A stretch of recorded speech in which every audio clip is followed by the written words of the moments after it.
Welcome back to r/Neighbors from Hell, where people share stories about their crazy neighbors. And if you're new to my channel, please don't forget to subscribe to join our amazing community. And without any further ado, let's dive right into the stories. And the first one is entitled Neighbors Want Pool Access for Free. Not mine, but from my next door neighbor. EN is entitled neighbor and N is my neighbor. N and her husband are one of the neighbors we get along with the most, and they sometimes talk about their backyard neighbor whose backyard shares a fence with their backyard. There's a lot of story about that white fence, but that is for another day. They told us that when they first moved into their current house, that neighbor was super friendly. They would often visit each other and have dinner, chit-chat over the fence. They both had a pool in their backyard. One day the EN told N that they wanted to get rid of their pool. She said that she, her husband and her kids barely used it anyway and it was too expensive for them to keep it. Neighbor agreed that there was no point in keeping it if no one was using it. Then EN added, "If it gets too hot, we will just use your pool instead anyway." Now, EN often makes jokes, so neighbor did not take her seriously at first and simply said no, they cannot use her pool whenever they want, but EN was dead serious. She did not take it well and started demanding access to the pool because it would not be fair for them not to share it when it was hot and that they, neighbor, already paid to maintain the pool, so it would not be a problem if they, EN, use it from time to time. Neighbor's only response was, "If you want to use a pool, then keep yours because you're not using mine." Entitled neighbor was furious and claimed she misjudged them, that they were not being good neighbors, etc. Mind you, she never asked if they could use the pool from time to time. She assumed that they will let them use the pool. That pool incident started the ongoing war between the two neighbors. And guys, I'm curious, do any of you have a pool in your backyard? As some of you might know, I am not the biggest fan of owning any property, especially houses. I would much prefer an apartment, but having a pool in your backyard is pretty cool. And the next one is entitled Neighbor's Husband Divorces Her. Before I start, I want to say thank you so much for the positive feedback from my other story. Now, as many of you have requested, I will tell the story about how Karen's husband left her. Like I mentioned in my other story, Karen has a bit of a criminal record. It started with smaller charges such as disorderly conduct or resisting arrest, some of which landed her in jail for a bit. She often did things you would expect of a Karen, you know, like getting into arguments with neighbors for trivial reasons or calling the police for no reason. However, later on she did some more dangerous crimes like DUI or reckless driving. One time she got into an accident because she was texting and driving while her 6-month-old grandson was in the car. Not sure exactly how long this landed her in jail, but when she got back things had changed. While Karen was in jail, her husband was trying to get them to file for divorce. He was a pretty nice guy and was mostly tolerable towards her crazy actions, but her putting their grandson in danger was the final straw. Not really sure how divorces work, but it seemed like things were final because the husband has gotten a new girlfriend, Anna. As one can imagine, Karen lost her crap when she learned of this. This happened on the 4th of July last year. My family was sitting on our back deck eating ice cream and talking. It was almost dark, so we were waiting for the fireworks to start, and that is when we heard Karen storm out of the house screaming, "Anna, F you!" We heard her yell. It was so loud and it took me by shock. Following her, the husband and Anna walk out of the house. I would not say that we were eavesdropping on them, more like we were curious. From our deck we had a perfect view of what was about to happen. Karen is screaming at the top of her lungs about how she could not believe he was leaving her and how he is a terrible person for leaving her to fend for herself. Karen is currently unemployed since she had just came out of jail and she also has no family living nearby, so she's basically on her own without her husband. The husband tries his best to calm her down and tells her that he has given her so many chances, but she keeps messing up and that he's had enough of her going in and out of jails. He says that they should move in since it is clearly not working. This only angers Karen more. This time, her screaming is directed at Anna. Karen goes on to call her a bunch of insulting names and tries attacking her, but the husband blocks her. Karen then grabs a few keys from her pocket and pops the tires on Anna's car. She then starts kicking and punching the car, leaving a few dents. It took the combined efforts of Anna, the husband and their daughter to stop her, and even then they could barely hold her down. My dad called the police a while ago and they are now showing up. One of them tries to calm her down, but she just attacks him. I am pretty sure he tased her. After Karen was contained, they started interviewing the husband, Anna, and my parents. This was her final defeat, and I am glad she finally got what she deserved. I am friends with the daughter, and a few months later I asked what happened to Karen. She told me that she got put in jail again, big surprise, and the divorce was finalized. Once she got out, she lost custody of her. The husband was nice enough to not make her pay for Anna's car repairs because she was already broke. She had to beg her older son, who is 28, to let her stay at his house until she could afford her own place. Mind you, it was his child that she got injured in the car accident. If I were him, I would have shut the door in her face and never looked back. But he's a lot nicer than I would be to her, and he let her stay. Karen's ex-husband and Anna continue to live next to us, and things have been a lot more peaceful. I'm really not missing getting yelled at by her for something stupid. The two of them are actually getting married next month, a small wedding at their house due to the virus. I would like to see the look on her face when she learns that that same effing witch that she had insulted was marrying her ex-husband.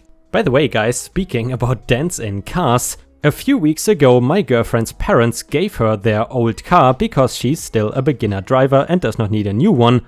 And unfortunately, only after around 2 weeks of owning the car, she managed to scratch the side door of the car while driving out of the parking lot. But then again, for me, it is not really a big deal because in general, I don't really care about cars. For me, it is just something to go from point A to point B. But I'm curious, have you ever had any car accidents or have you ever scratched your car? Let us know in the comments.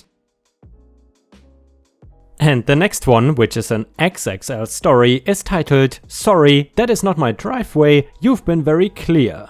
Hey all, long time lurker, first time poster. I love all of these stories and have been racking my brain trying to remember something I could post here, and I think I finally got one. A few years ago, my ex and I rented a one-bedroom house on a dead-end street in the downtown area of the city I grew up in. We had 3 cats and I lived close enough to my job that I could walk to work every day. The city had and has a poor reputation, particularly with regards to drug overdoses, but none of that affected us. The landlord who owned my home had for some reason actually built 2 homes on the same property. Mine, a small 1-bedroom home, sat maybe 6 feet from the street, and my back neighbor's home, a 2-bedroom, was kitty-cornered behind mine. There was a long shared driveway on the left side of my house that ended at her front door. The number for the neighbor's house was 11.5 and mine was 13. From the beginning, we had issues with this neighbor, whom I hereby dub BN for BITCAY neighbor. Her entire life would fit in the entitled witch thread. She would frequently invite herself over to our house for dinner or drinks, and she would have people coming and going loudly at all hours of the night, and frequently had the police at her home to kick out various boyfriends. By the time we moved out of that house, she had had 2 people actually overdose and die in her home, and had somehow caused an electrical fire in the house that had cost about $35,000 to repair. Keep in mind that this house was maybe 50 feet away from mine, and neither home had particularly thick walls. Mostly, we ignored BN, we did not spend time with her, we didn't answer the door when she knocked, and we just left her alone. The most we interacted was when I would give her misdelivered mail. We wanted nothing to do with her and the hurricane of chaos that was her life. Of course, BN did not like this. She wanted to be in control of everything on the whole street. The driveway that led up to her front door was large enough to fit 4 cars, a fairly big deal in an area with mostly on-street parking. But BN insisted to us when we first moved in that we were not allowed to park in this driveway. The driveway was only for her and her guests, children, boyfriend of the week, etc. She said many times that she would not allow anyone to block her car in at any time. This driveway was directly on the side of my house. My desk was in our converted dining room and was right next to the driveway. Every morning there was a car park directly next to these windows, and every morning that car started up crazy loud because it was a real piece of crap car at around 6 AM, right around the time I was sitting down at my desk with coffee. Luckily, I am a morning person. If I had been asleep during this time, I would have been annoyed. I occasionally had family and friends come by and would warn them to not park in the driveway, but a few times they did. My sister was moving at one point and needed to store some things in my basement, but the only entrance was outside on the back of the house, so she pulled up into the driveway and started unloading boxes. BN flew out of her house and flipped out. But my sister has her own anger issues and handled the crazy situation all on her own. BN did this to two of my friends, my brother and my mother, on separate occasions. She started to flip out on my grandfather once until she saw my mother come up from the trunk of the car with his wheelchair. BN went back into her own house this time. My ex and I did not want to deal with her. We've had our own problems and certainly didn't want to get involved in hers. Sure, it means that we couldn't use the side door of our house that led out onto this driveway unless we had 2 hours to get stuck talking to her, but we decided to just adapt. We had some lawn on the other side of our house that was brown and overgrown with poison ivy. We cleaned it out, filled it with gravel and made it our new parking spot. Voila, crisis averted. Then came winter, a particularly bad winter. We had feet of snow piled up. My ex had gone out and shoveled out our car and a path from our front door to the car. He was out there every hour, clearing off the path and the car and laying down rock salt. My job was waiting until the last possible second to close, so I was not sure if I would be heading to the office or not. My ex kindly made sure the car was available in case I needed it. BN was pissed. We could hear her in the driveway yelling at the boyfriend of the week to shovel. We could hear her saying all kinds of bad stuff about us, and we could hear when she broke her shovel, threw it into the yard and stormed back into her house. Later that day, a plowing company came. 2 guys dug out the cars, let BN move them and plowed their driveway. They even did their front steps. They were gone in less than an hour. And then the landlord showed up. The landlord never showed up at the property unless there was a big deal. My ex and I were in the kitchen at the time, which was also adjacent to the driveway, and could hear BN's loud conversation about how expensive the plowing company was and how much snow there still was in the driveway. Because it was still snowing. The landlord knocked on our side door. I opened it with a big smile. "Hi landlord, hi BN, how are you?" BN shoves papers at me. It is the invoice from the plowing company. "So I'm sure you noticed that we had to have the driveway professionally plowed. I talked to landlord and you have to pay half of this bill." Me? Yeah, I'm not going to do that. BN? "It is expensive and landlord says that we can take part of it out of next month's rent." Me? That's nice, but I'm not paying for that. "You have to." Actually, I don't. I didn't know you were getting the plow guy and I don't use the driveway. Landlord, if service is performed on the shared parts of the property, you should split the costs. "See, you have to." My eyes narrow as I turn back to look at her. Well, you've made it very clear that it is not my driveway. I'm not allowed to park in it. I had to make my own parking space. You can pay for your own driveway. BN was speechless. She had really thought I would have just done what she wanted. Landlord, you made your own parking space? Me? Yes, I've been told since I moved in that I'm not allowed to park in the driveway and I'm not allowed to park her car at any time. She's yelled at everyone who has come here to visit me that has parked in the driveway, even if they are just stopping by for a few minutes. BN finally looks ready to re-enter the fight, but landlord speaks first. Landlord, thank you, OP. Enjoy the rest of your night. I smiled at them, closed my door and locked it. I could hear BN trying to argue with landlord and could even hear her walk up and down my steps wanting to knock on my door again, but landlord was firm. She had to pay for the bill herself, and after that she had to let me park in the driveway too. Oh guys, and I completely forgot, obviously, if you have watched until here, I would be extremely happy if you could post some sort of comment, preferably some star emojis in the comments, to support my channel. In addition, if you could like and subscribe to my channel, that would be absolutely amazing. Thank you so much in advance. And the next one is titled, Neighbor's gutter is flooding my property, did not want to fix, okay, I will pay, now I won't. Happened about 2 years ago, friend reminded me of this today. My next door neighbor's house is slightly elevated higher than mine, his gutter is not buried into a drainage system, it floods my side yard when it rains and had progressed to flooding my front yard.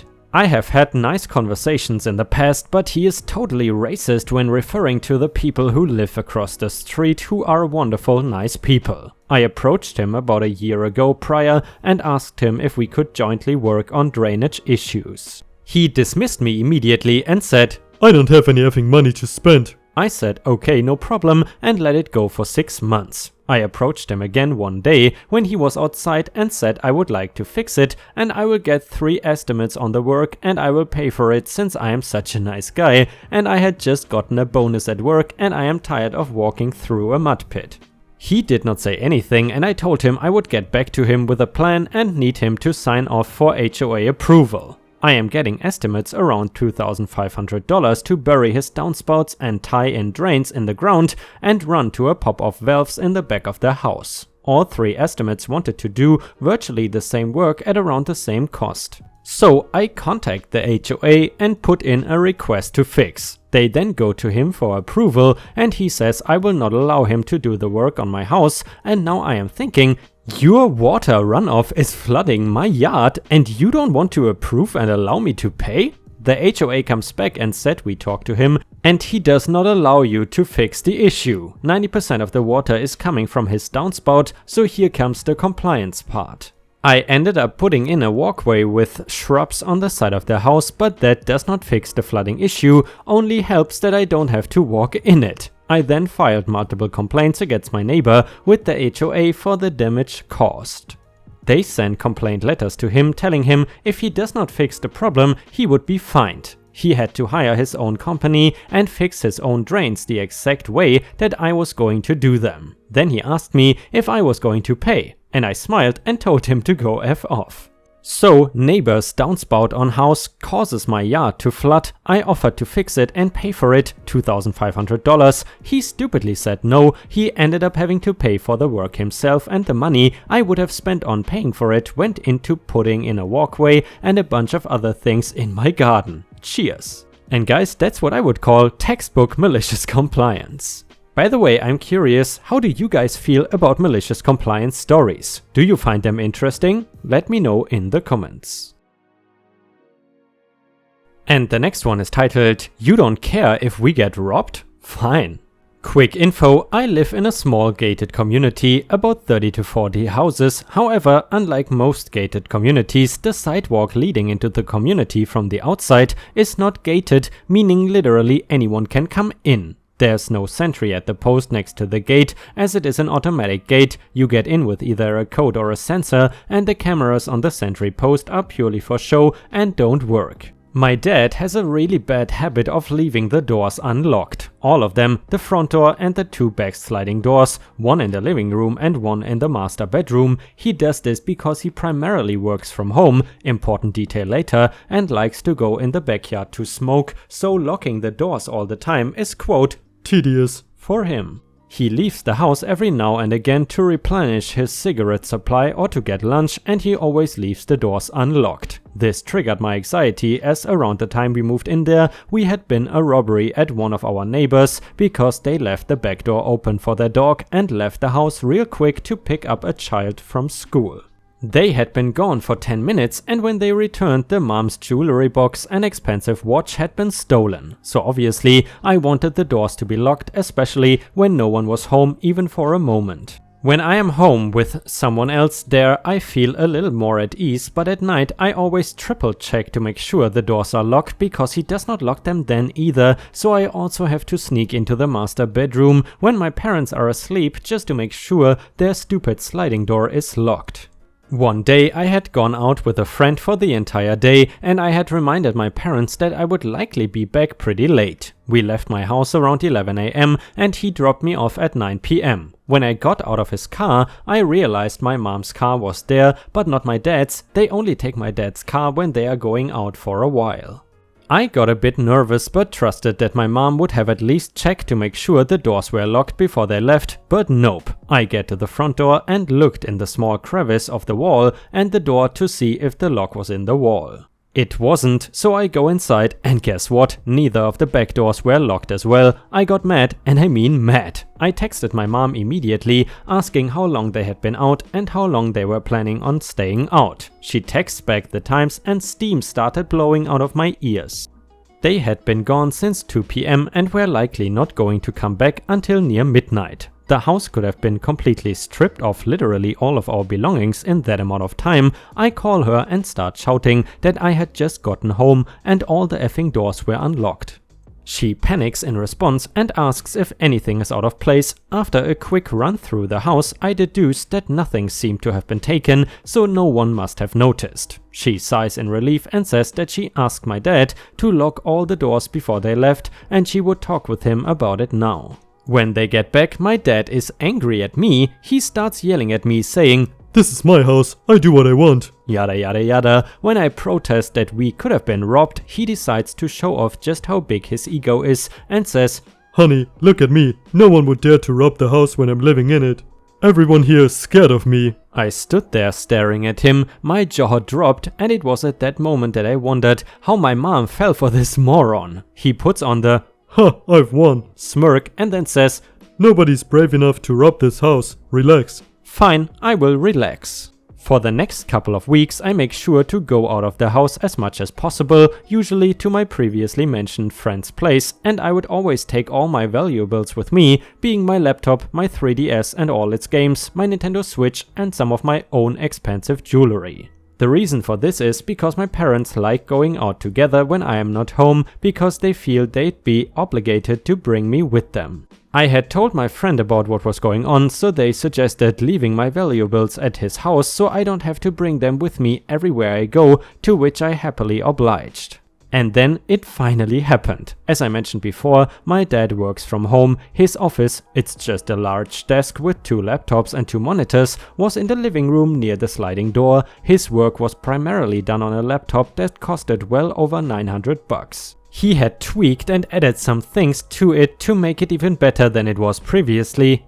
I'm not very tech savvy, so I'm not 100% sure what exactly he did to improve it. The other laptop was about $500, which he used mostly for personal stuff. So one day I ran out of paper in my journal and decided to walk to the local Walmart, which was about 10 minutes away, to buy a new one. My mom was at work and my dad was likely out getting lunch, so I left the empty house carelessly, leaving the doors unlocked.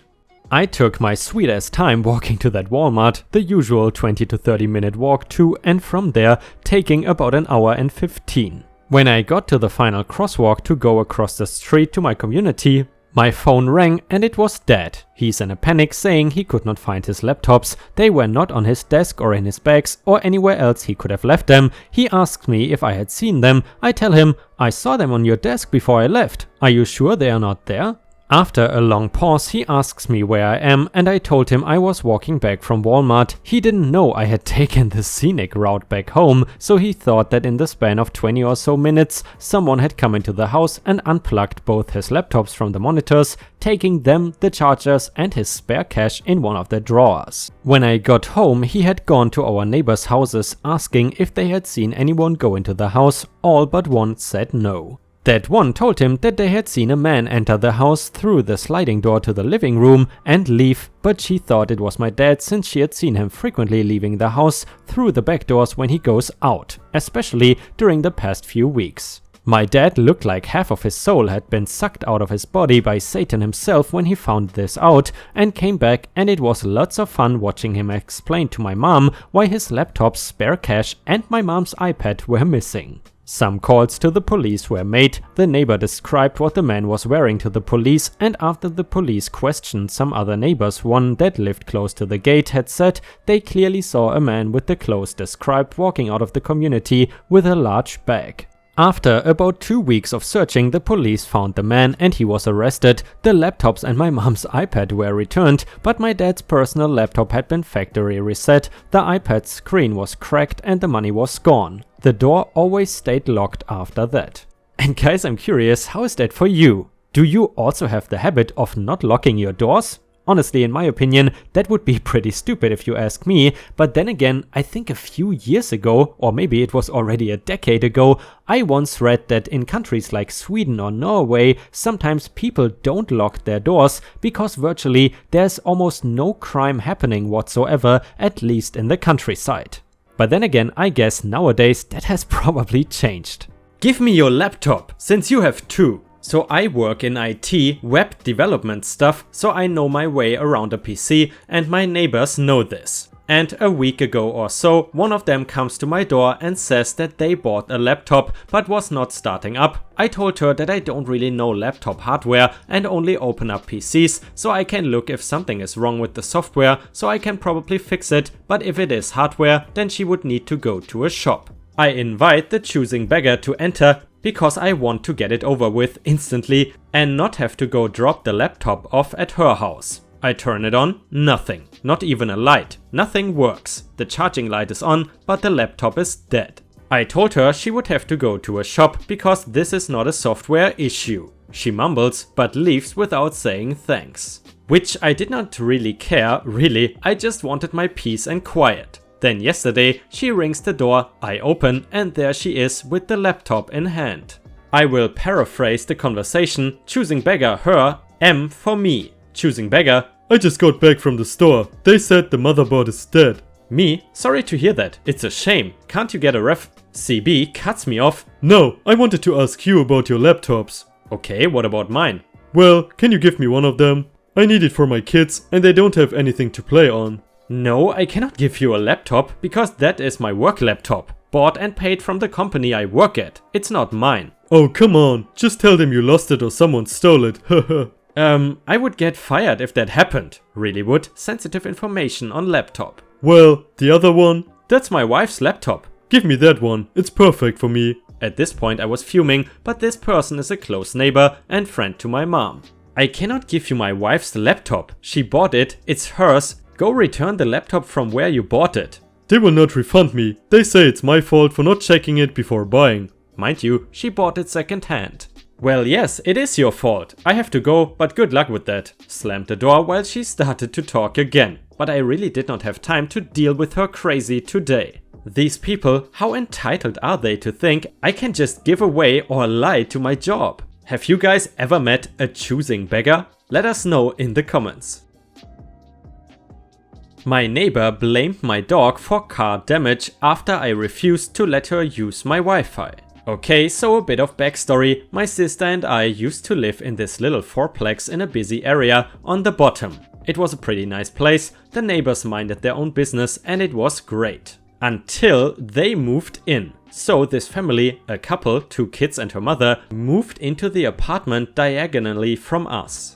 No big deal, we were hermits so we did not introduce ourselves or anything and I thought life would just continue on. Me, obviously me, neighbor, wrong. So one day I am home alone, my sister was at work when someone is knocking on my door. I lock my dog up, he's not vicious or violent, he just likes to get into people's space. And opened the door. Now this lady looks kind of crazy, a few branches short of a Christmas tree, you know. Anyway, she's holding this iPad and she's all, "Can you help me? I don't know how to unlock my iPad." Being the nice person I am, I agree and let her into my house while I try to figure out what is going on. Apparently, she had gotten this iPad for payment for cleaning someone's house. This is when I learned she did not have a job and they had forgotten the password. She did have the iCloud info though. Sketchy, but not my table. I call Apple and see if I could help reset this thing. As I am on the phone, she goes and gets her daughter for some reason I don't remember. That is fine, whatever, but while I am fixing this, she's looking around my house and sees that I have a bag of lifesavers. She asks for some, which I give her and her daughter. When I get her thing figured out, I hand it back to her and kinda tell her to leave. Not in a rude way, I was tired and did not want to socialize.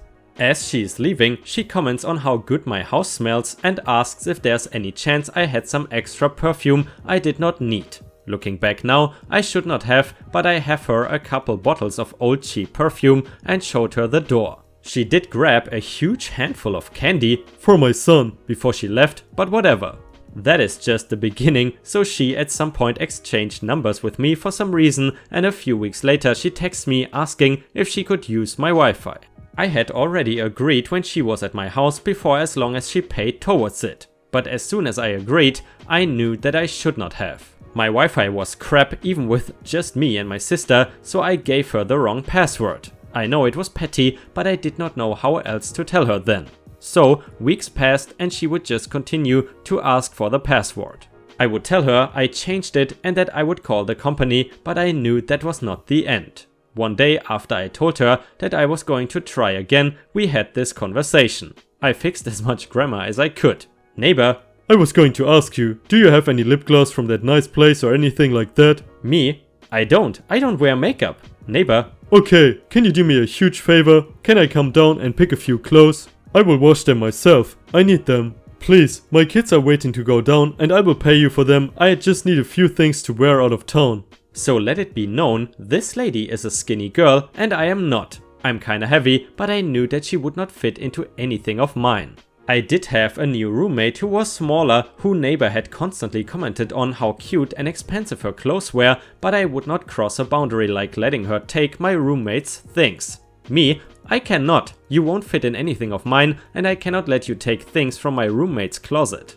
Neighbor. Well, what about cute pullovers or something? Or more smell goods and candy? Me, I don't have any more candy. Truth. Neighbor. Do you have a cute purse or big bag or some kind of cute bag I can have? I'm going out of town and need one, please. At this point, I did not reply. She would keep asking me for everything if I continued, so I did not reply to this message, but a day later I get this. Neighbor. What is the username to enter the sign-in page? Me? Sign-in page? You want to log into my Wi-Fi? Neighbor. I promise I won't look at your stuff. I just want to change the password to something I can remember. Me? I'm not really comfortable with that though. Sorry, but no. She never messaged me back, but a few weeks later, while I was at work and my sister was home, my sister called me in a panic. Sister, do you take the dog out back to pee? Me, confused as F. No, why? Sister, that guy, lady's husband or whatever, just came down and said that there are scratch marks on his car and that he thinks we are letting the dog jump on their car. So this is what happened. Husband came down and accused us of letting our dog jump up on their car. I thought this was ridiculous as we don't take our dog back that way to pee, let alone the fact that their car is on the complete other side of the lot from ours and we would have to go out of our way to do that. Our dog is always leashed and does his business and then goes back inside. We have an eye on him at all times, so the guy claims that he followed the footprints from his car, the dog prints, to our front porch, which the path to our door is completely cement, and that is how he figured it out. My sister denied it, even refusing to go look at his car, as we are both 1000% certain it was not our dog. The guy gets frustrated and claims that it is on cameras that he had installed and that he had proof. My sister told him to bring her the proof. He threatened to call the cops and stormed back to his apartment to get this proof. That crazy neighbor never returned. I don't know why they would do that. Maybe it was how I treated them or how I would not let them into my account, but we had not had problems with any of the other neighbors. He never called the cops or showed the proof, and she never spoke to me again after the whole thing. I did not lose sleep over it. I was more upset that they would try and blame my dog. Guys, do you have any neighbors that constantly ask for free stuff and don't give you anything in return? Let us know in the comments. You can park anywhere but where I park. This happened a few years ago, but a conversation about parking has brought it back up and I thought it would be perfect for this subreddit. It is fairly simple, but was so satisfying. So my house is at the end of a close. This is basically a small, longish, private dead-end road to which our house was the last one off. When you reached the end, the actual road morphed into our driveway, was a different color and was separated off by hedges aside from the car entrance. It was clearly our driveway, we owned the land. Upon purchasing the house, my parents were not warned of any a-hole neighbors. The driveway has space for 4 cars, we have 1, it is rarely used as both my parents get the train to London for work and walk to the station. This is relevant, until we come back from a 2-week holiday and find an old Renault plonked in our driveway. At first we say nothing, because we have no issue with someone using our driveway just to visit their family or temporarily, but when the car kept leaving and coming back, we started to get annoyed. They had not even asked us, we don't use the other 3 spaces, but the rudeness pissed us off. So when the car next pulls into our driveway, we are waiting. We open the door, confront the driver and ask him nicely to stop using our drive as a public car park. Neighbor gets annoyed, said he always used it, old neighbors had no issue, looks us dead in the eye and goes, "You can park anywhere else, but leave me my space or I will be pissed." My dad replies and goes, "We can park anywhere else? In that case, we won't park where you park your car." Old rude man smiles, thinks he won and walks off a few doors down to his house. I think my father has given up and let him win. I am a bit disappointed. The next day I wake up for college to the sound of my dad's car. The old man has gone to work and my dad is in the process of parking his bunched up massive Land Rover right over the entrance to our massive drive. Meaning no other cars can enter. Technically parking anywhere else other than where the old man wanted to leave his car. I forced my Jekyll and Hyde neighbor to move out, but I did not stop there. How we got 2 of our evil neighbors evicted.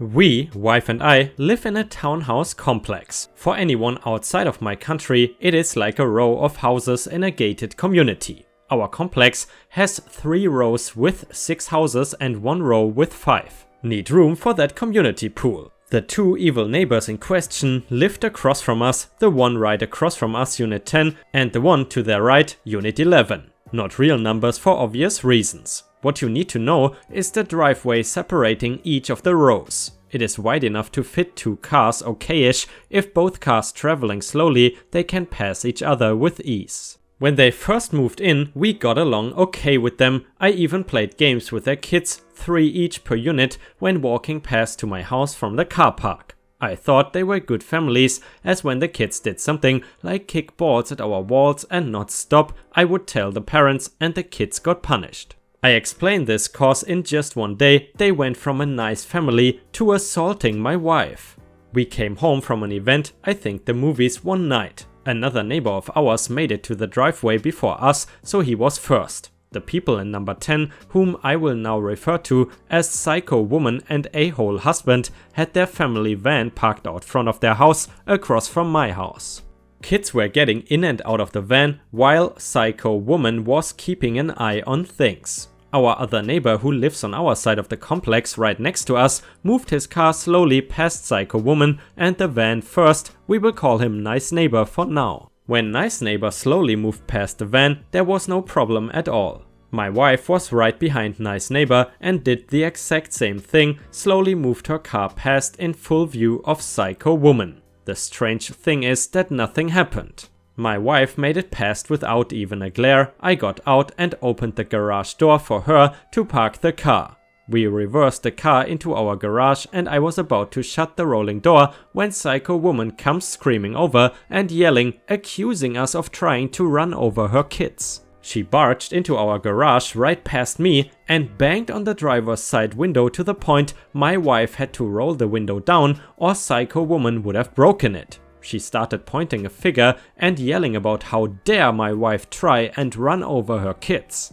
I want to point out that from the time my wife passed the van till the time Psycho Woman came raging over was 2 minutes. Why didn't she blame Nice Neighbor and why didn't she say anything as my wife moved the car past the van? It is like the worst delayed reaction in history, and to this day we still don't know the real reason they had it out for my wife and I. If the real reason was running over the kids, Psycho Woman would have been in Nice Neighbor's face or in my wife's face while she moved the car past the van.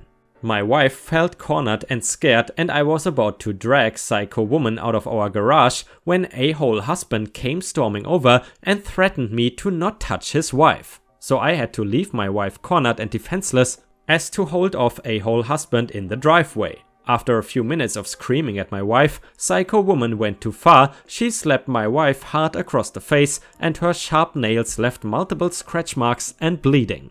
That was the last straw for me as my adrenaline kicked in. I'm not a violent guy. I like to think I'm normally smart by having a policy of the best defense is to not get into a fight in the first place. I stormed over to Psycho Woman, but a-hole husband grabbed my shoulder from behind and demanded to know where I was going. I turned around and gutted the idiot in the stomach with a right hook, then ignored him as he went down. I grabbed Psycho Woman from behind as she was still wailing on my wife and threw her to the ground outside of our garage. I told them to rack off, polite way I said it, and leave us alone. We went inside and called the police to file a report. The police took notes and photos. I even said I punched a-hole husband in defense of my wife. I got nothing to hide. The police did not do much apart from take notes, and that was it. The Jekyll and Hyde 180 they pulled on us from good neighbors to assaulting my wife really took us by surprise. In the weeks and months that followed, we got insults and threats from units 10 and 11 as 11 joined their friends in condemning us. Most others in the complex took our side as they either saw or heard what happened. One thing was clear, units 10 and 11 had to go. We own our house and we ain't up and leaving our lives because Psycho Woman wants to start drama with us. First I called the Body Corp. They managed the complex kind of like a commercial HOA, but not a HOA as not run by residents of the complex, but a company. And filed a report about both 10 and 11 showcasing all our documented proof of the harassment and threats towards us. Next I talked to the landlord who owned 10 and 11 and about 5 other houses in the complex as he is a good friend. He seemed concerned but not enough to kick them out. Guess he really wants rent payments. So I decided to get rid of them myself. First I found their Wi-Fi network and before I shut them out of it, I got their email address, then locked them out of their own internet connection. I had their phone number from when we were good neighbors and got myself a burner phone. I signed them up for every spam email I could find, order takeout to be paid for on delivery every night of the week. I made sure their mailbox was stuffed with advertising. I even had men knocking on the door for promised fun, only to leave angry, and had a-hole husband and Psycho Woman at each other's throats. I made sure their phone was ringing at all hours of the night. They even threw the phone out of the window. As a final favor, I had a friend who runs a dog washing business come around, pretending they booked her. When they explained they had no dogs and told her to duck off, she finally understood what we have been dealing with. They kept berating her to leave, throwing in racial slurs. Bad idea. She took out the hose meant to wash the dogs and sprayed Psycho Woman and a-hole husband and inside the house all over their carpet. I think they finally got the hint and moved out only a month later. Number 11 followed them a few weeks after. The entire complex had a huge pool party in celebration. But I was not going to let them off that easy. That psycho wailed on my wife for no good reason, prepared to lose it all. From when we were on good terms with Psycho Woman and a-hole husband, I knew they were on temporary visas while trying to apply for permanent residency. I made sure to mention to immigration where they had moved to, thanks friends in the rental market, and handed over the police report of them assaulting us in our own home for no good reason. Seems Psycho Woman did not make her own police report, so ours was the be-all and end-all and was enough to get them kicked out of the country. I know the country they come from, it is hard to get work, why a lot of people from that country move here. I feel zero remorse booting them out, zero zip nada. Guys, would you say that OP's reaction was appropriate or was it over the top? Let me know your opinion in the comments. Woman tries to destroy my orchard, I bankrupt her and get her house torn down. Well, let's start a few years in the past. My great-grandparents planted an orchard, it is now at least 120 years old. My grandparents and my parents were really proud of the peach trees growing in it and did their best to keep them in good health and well. We always threw a big party when the peaches were ready to be harvested and invited all of our friends and neighbors to it. I loved those parties. The neighbors on the property to the south of our orchard were particularly fond of our peaches. They were a bunch of fine old people and me and the old man, Sam, were pretty good friends. He taught me a lot about woodworking with hand tools only, and we had some great evenings in his workshop and we finished many a good whiskeys in there together. In return, he got a lot of fine peaches, marmalade, homemade peach liquor, etc. Sadly, he died a good 10 years ago. Cancer is a real a-hole. His wife followed soon after. Many suspected it was of a broken heart. They had no kids, so all of their property was left to the state except his tools and whiskey collection, which he had gifted me a few weeks before he died. In comes Karen, the name speaks for itself. Haircut, attitude, crappiness. The whole deal. She bought the property of my late neighbors. We had not had the kind of money to buy it at that time, as we had met some dire straits the years before and all our savings were gone. The first thing she did, before she actually moved in, was to go round and making demands of the neighbors on the surrounding properties. When it was finally our turn to listen to her gibberish, she told us that we needed to remove half of the trees as the leaves were blowing on her property. We told her in a polite way that we won't comply to her demands, as the orchard is a vital part of our family heritage / tradition and life and has been there for at least 120 years. She was pretty pissed but did nothing for the time being. There are some things you need to know before I continue with the story. The workshop I mentioned before was situated right at the border to our property. It was a small timber-framed building, at least 160 to 180 years old. The regulations in my state are pretty strict concerning old structures. Every structure over 100 years old is protected and you need a special permission to tear it down. Failing to get this permission can lead to a hefty fine. To get the permission to build a new building, it has to be up to code and you have to ask your surrounding neighbors, and if they agree, you are good to go. Except there's one speciality in my county. You have to keep a certain distance to the border of the property to allow emergency services full access to your property. If one of these requirements is not met, the building is illegal or at least only partially legal and can actually be ordered by court to be torn down. That might come in handy later. So, back to my Karen. After our first encounter with her, she did her best to pester the whole neighborhood. She got the neighbor's dog put down because he allegedly attacked her brat. It later turned out she faked the attack. The dog was the sweetest and most innocent dog you could imagine. A Bernese mountain dog, big but a real teddy bear. Anyways, she later got us to stop doing our annual peach parties, as she called the police every time for various reasons.